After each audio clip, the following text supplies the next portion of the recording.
in the late 60s and early 70s, we were in the Vietnam War. And campuses like Stanford were being torn apart. And I was morally opposed to the war, not religiously, morally.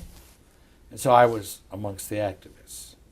In 65, after I graduated medical school, I gathered a group of people, and we signed a petition that we put in the New York Times and the Washington Post that said we could not, these are all physicians, we could not be physicians in the military by what was defined in the military code, because your job in the military, contrary to the Hippocratic Oath, was to keep the fighting force healthy.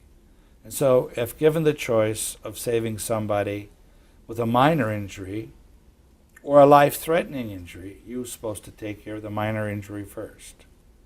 It's in the military handbook. Second thing is, if you had two people of equal injury, or one with more and one less, one was the enemy, one was yours, you take care of yours first, no matter what the severity of the injury.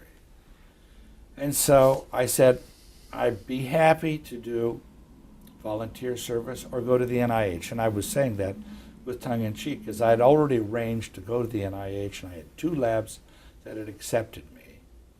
After we published in the New York Times, 2 things happened simultaneously. 1, I got my draft notice early. And 2, when I called to go to the NIH, they said, you've been blackballed. Lloyd Law, John Fahey. So I couldn't go to NIH. So I understood politics pretty well, and I understood political activism. It turned out that I got appointed to the Stanford faculty soon enough that I didn't end up being in the military. Well, it was a very close call.